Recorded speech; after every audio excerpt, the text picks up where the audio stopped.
You're listening to Soap Dirt, the latest in television entertainment news. Hey there, Y&R fans. Belinda from Soap Dirt, and I've got a few juicy spoilers for next week, April 1st through 5th.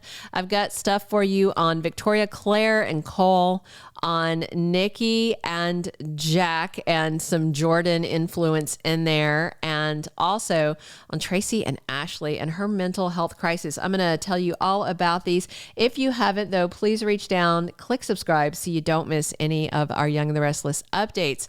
So we will have your full Young and the Restless weekly roster of spoilers as usual on Saturday, so come back for that. And now let's dive right into these. So Victoria, Claire, and Cole are spending time as a little family out at the ranch. And this is very interesting to me. So Cole says to their daughter, you know how you're always asking questions about your mother and me and the life you missed? And he says, instead of telling you stories, we can show you. And she's like, oh, show me what? And Victoria says, where it all began for us. So I'm very curious to see what they show, because if you do not remember Cole and Victoria's early romance, you might know that it's just crazy for them to unpack it all for her. And I wonder how much they'll reveal. Nikki was very honest with her the other day and confirmed that she was a stripper and all that. But Victoria and Cole's backstory and stuff is so just weird. So Cole's mom, Eve, had told Victor that Cole was his son, and he asked him to bring adult Cole to Genoa City.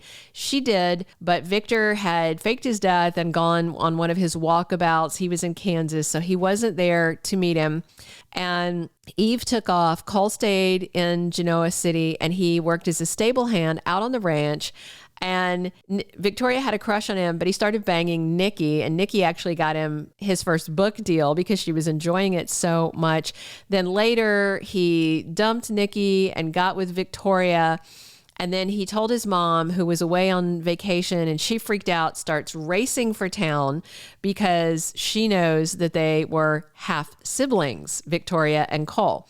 So Eve runs to Genoa City, but on the way, she was bitten by a mosquito, and that's what killed her. She was in and out of a coma, and she died without being able to tell Cole that Victor was his dad. And then right after her funeral, Cole and Victoria eloped to Las Vegas, and then Victor was back in town, and he freaked out, and he forced them to get an annulment. And fresh off of that annulment, Nikki was trying to hook up with him again.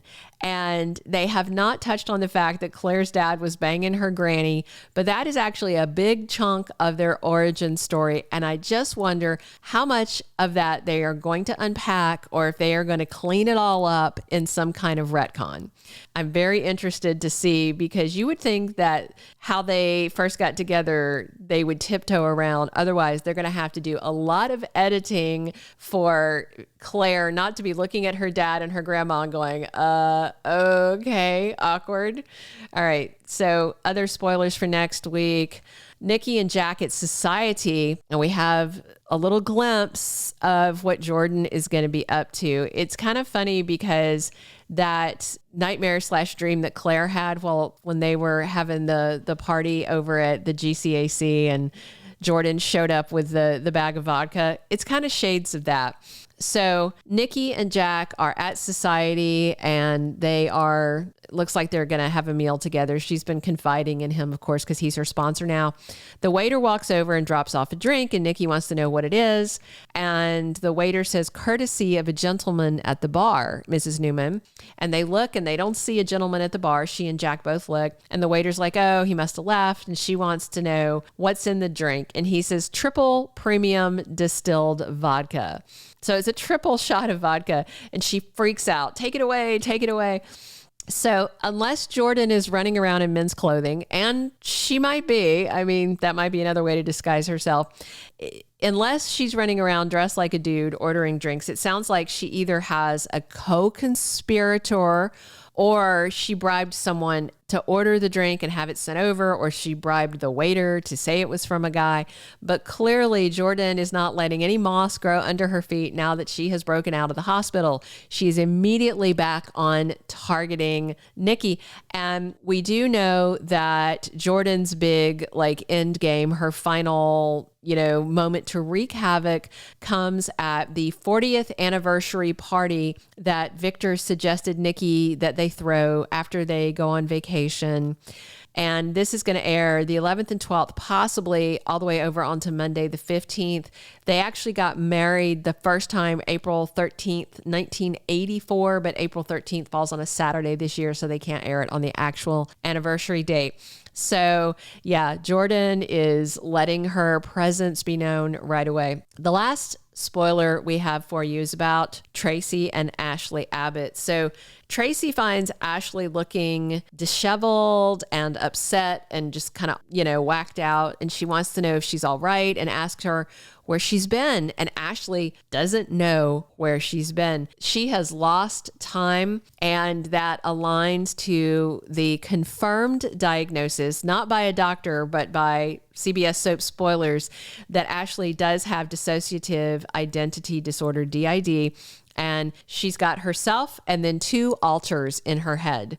So I'm going to do a standalone video about this over the weekend. But just for right now, I want you to know that she definitely has this. I predicted weeks back, and it finally happened on Friday's episode. Tucker McCall did indeed try and talk to Jack Abbott about what's going on with Ashley. He told him that he thinks that she is having some kind of breakdown, some kind of spiral. He asked him to help his sister, but Jack's ears are apparently broken or clogged. I don't even know. He cannot just put his dislike of Tucker aside for 35 seconds to listen to the guy who's telling him, look, your sister is in trouble. There's something going on there. And Jack should have paused at the moment Tucker said that and thought about that whole thing with Ashley and her sweats and binging the sitcom, and then, which is okay. That's fine to sit around in sweats and binge. We all do it, right? But she was talking like a whole other person, just like she was with Billy the other day. Billy noticed something was off, but then, he's so wrapped up in the Chelsea and Connor stuff. He's not taking the right steps. And now Jack isn't listening. Jack's been fully warned. Tucker doesn't want to be involved in this. He doesn't want to get back with her. He's telling Jack that. Jack just is like, stay away from us. And Tucker's like, I am staying away, bro, And Jack's just not listening, and things are going to get really bad next week. They need to get her checked into somewhere to get some work done on what's going on in her head, but we'll wait and see how that goes. We will have a full roster of weekly spoilers for you tomorrow, as we always do, but drop your comments. Let me know what you think about these spoilers. Are you excited to see Eileen Davidson do this Ashley Abbott thing? And what are you hoping to see when Jordan strikes back at the Newmans again? I really just want to see it over. I'm excited about it. I like Colleen Zenk, but I don't like storylines that drag. And I feel like they're kind of at the end of my ability to stay interested in this. So hopefully they wrap it up soon. Drop your comments. Please subscribe if you haven't already, and definitely come back soon, because we're here talking Y&R 7 days a week on the #1 most followed soap opera spoilers channel right here on YouTube. And this is Belinda from Soap Dirt. Thank you for being a loyal listener. Follow us wherever you get your podcast, because you don't want to miss the next episode. Soap Dirt is on all the major podcast platforms, including Apple Podcast, Spotify, iHeartRadio, and more.